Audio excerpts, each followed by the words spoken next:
This is Maria, and she's been on my mentorship program now for, I think, it's been almost 2 years. Yeah. So we met through, I think, Natasha Peters, who is a business coach. So Maria, what advice would you give new injectors or nurses, PAs that are looking to get into the field, trying to leave bedside and get into aesthetics? Great question. So it's funny that I heard from you on a podcast. Oh, yes. When I was still working at bedside, I was like, oh, I know nothing about the aesthetic field. I'm like, you know what? I'm just going to dive deep into it. And then I literally just immersed myself in like whatever I could find, right? Because I feel like there's so much information out there that you don't really know where to get it. Right. And then I found this really great podcast on Yeah. Spotify. Yeah. So I did a podcast. I recommend that. That's one of the we stopped filming only because the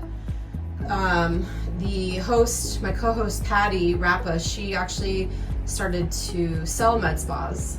And so we actually had to stop because we were kind of giving too much information away. Like, there's just so much there's only so much you can actually say and be honest with it. Right. And also too, I was getting busier with trainings. It just came down to time, and we didn't have time to keep filming. It would take 2 hours out of my Fridays. So, but yeah, so that podcast is still up on Spotify. It's called Illuminating the Path, and it's dedicated and targeting sounds terrible. It's for new aesthetic injectors that are looking to get into the industry. So what advice would you give those that are kind of looking to move from bedside to aesthetics? So the best advice that I can give you is to do it for the right reasons. Like, it's such a glamorized, people think it's so glamorized and it's so pretty, and there's all these like, ooh, you're doing all these like prestige treatments to make people look good. But you have to do it for the right reasons. If you're doing it just to like have more fun, I mean, it's fun.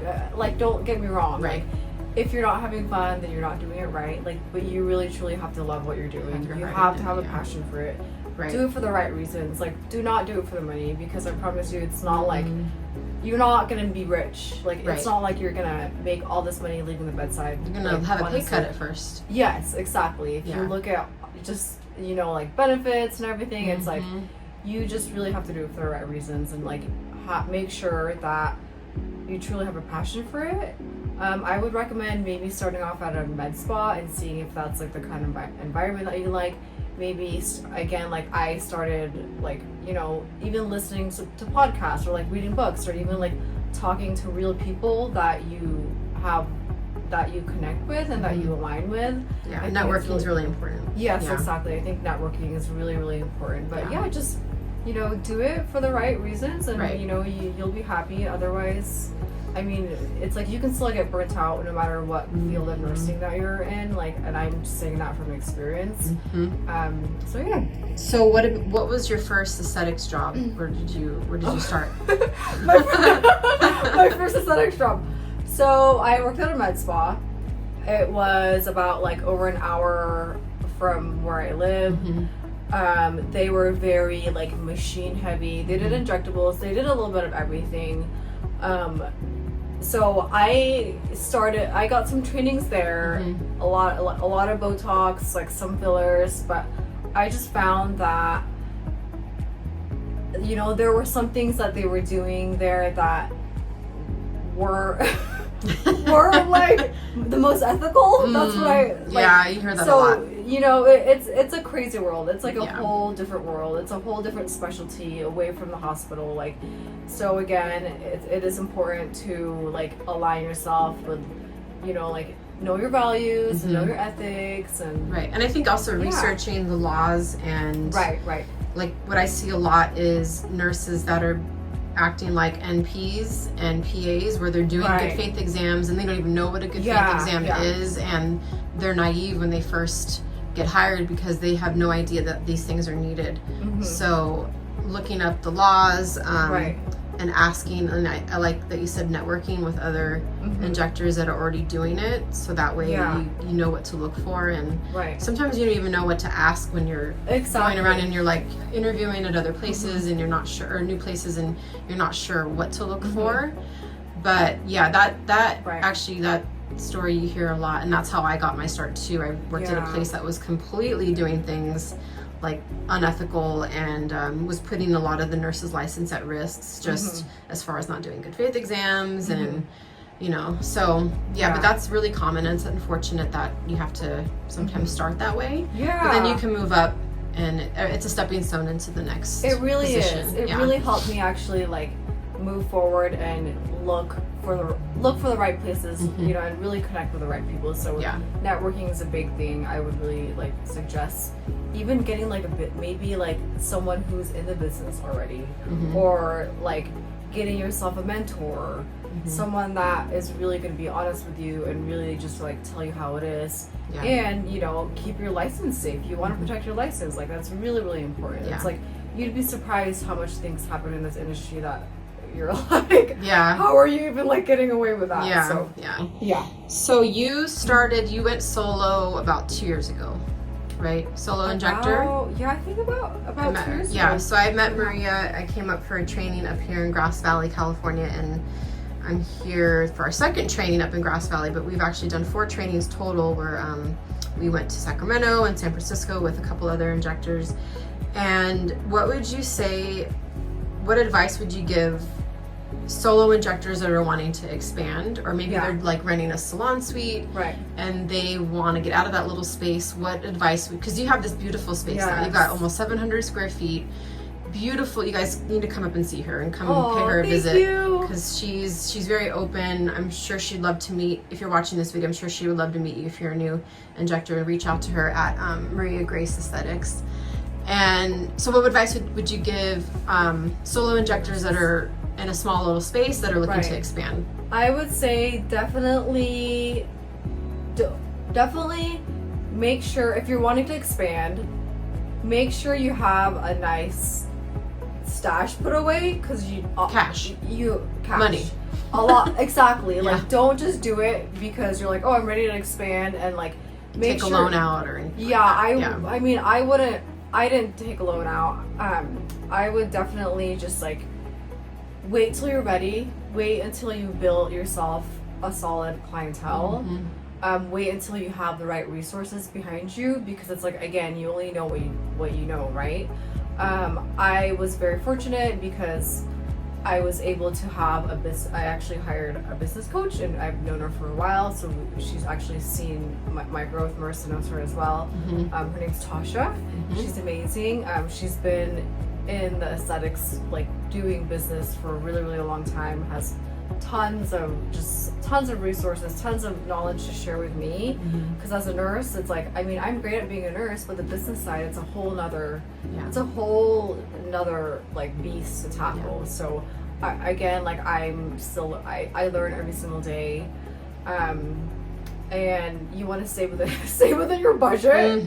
It's not going to happen overnight. Like my expansion, it took a lot. It was really, really scary. It took a big leap, but I also had to make sure I like believe in yourself, trust yourself that you can do it if this is the right thing for you.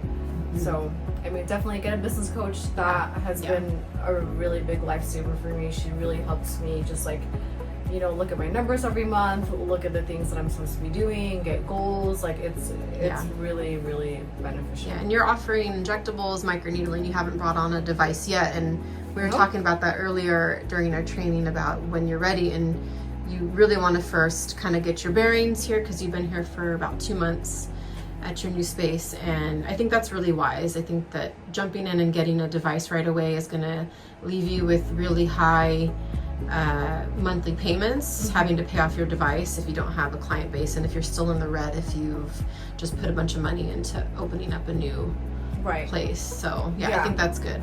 Definitely wait for a big device. I would say like build a waiting list or something until you're ready. But I think if you're starting to maybe think about it, maybe let your patients know, and then maybe keep a list of patients to get a hold of when you do eventually get that device, and maybe offer them some sort of introductory package or pricing. But so you have to have that base first, and I think that's really important. So what about your growth as far as your skills, and tell me a little bit about what you think has helped you grow your skills? Because we just finished an advanced training. We did jawline, we did chin, we did Sculptra, and you pretty much took the lead. Like you, thanks. you were like, I really didn't need, you needed some guidance, but she really knew, what she was doing. And what would you say has helped? Because I know you invest in your training. Maybe you can talk a little about how much you spend on your training. Oh yeah, or so what do you think has helped that's you? That's one big thing. Also, like in the aesthetic field, if you're getting, especially if you're like wanting to go solo, you're not like, you have to continuously invest in your education, your training. Otherwise, you're not going to grow. Otherwise, like if you want to learn new things, if you want to keep advancing, then it's vital that you invest in your training and your education. How much I spend a year? Probably close to 10 grand, if not, around that. I mean, I could probably spend more, but I at least try to do like a big training like every quarter. And as a business owner, that's a write-off for you too. It's a write-off, yeah. That's definitely a plus. And it's like I love learning. That's like one thing. I mean, I will do that for the rest of my life. Like I'm never gonna know everything. So and things are ever evolving too. Yes. There's so many like new technology techniques. It's really amazing. Yeah. So what do you think has helped you besides investing? What do you think has helped you grow your skills? Yeah, well, having Marissa. Just have me. My mentor. No, it's having a mentor, having someone that you can trust, someone who's honest with you, someone who has your back, that you can just like ask questions. That will also challenge you, because you don't want someone who's just gonna tell you what you want to hear, right? Yeah. Like just. I'm a little bit not harsh, but I'm like, Maria. It's great. So I would definitely recommend that. Like read books, read research papers. Like you want to just, again, like talking with other nurses, building your network of colleagues who do the same thing as you. Like I've actually built out. I have a little group of aesthetic nurses, and we're all solo. I think one of them actually works at a big med spa. But like we talk to each other every day. Like we're in this text group, and like if someone has a question, if somebody wants to vent, if somebody needs like product, like supplies, it's I would say that's really, really vital. Like create your network. We're all here for the same reasons. Like we all should like be there for each other and support one another. So I think if you have a competitive mind and you're like, I don't want to share ideas, you're gonna not go very far, and you're not gonna have that support, especially if you're solo. Yeah. So like they say, community over competition. It's real. That's helped me to just build a network of nurses that I trust, that we have fun together. Sometimes we'll do things outside of work. Yeah. And we're friends outside of what we do. So that's so important. I actually had a friend of mine who literally worked down the street. So she was working at a competing med spa, and we're really good friends, and we share advice, and we still text to this day. So So anyway, what about, so you talked about Natasha, business coach. Any other advice that you would give someone that's maybe wanting to be in your space and wanting to like build their own med spa, and what other advice would you wrap up with? I would say, like you really have to believe in yourself. You really just have to like prioritize. There's a lot of sacrifice. People think like, oh, it's so nice you're not in the hospital anymore, and like sometimes I'm like, I wish I could go back to the hospital. I could just clock in and clock out. I was way less stressed. Yeah. It's still stressful. Like it's just a different kind of stress. Yeah. That's why I feel like it's so important for you to like really find why you're doing it. Do a little bit of like some digging deep, a little bit of soul searching in there. Like do it for the right reasons. Like have your people. Don't like the competitive mindset. I would say that's a hard mindset to be in. So I'm always like, oh, who can I connect with? Like, how can I like collaborate with these people? Like it's a much like better experience for like everybody. Right. But other new advice, I would say that's probably all that I have for now. Yeah. Yeah. And I think you've taken the right steps, and you've educated yourself, and you've invested in your training. You've met the right people. And I think a lot of nurses that are wanting to leave bedside, would love to be like in the space that you're at now. Thank you. Yeah, I'm so proud of you. Oh, thank you so much. It's funny because like looking back, I'm like, I never actually thought like I would ever be in in the spa. It's like Mm-hmm. even now I'm like, oh, like what else can I learn? Like I feel like right. You know, I know like there's So like now this the much goal learning, is to like own multiple med spas, and all in Northern California. That's I know. I don't know. I'm just kidding, but Yeah. okay. One Well, day we'll thanks see. for your chat. I'm finally glad I got you on camera. Thank you so much. Yeah, Okay. this is perfect. Thank you so you. much.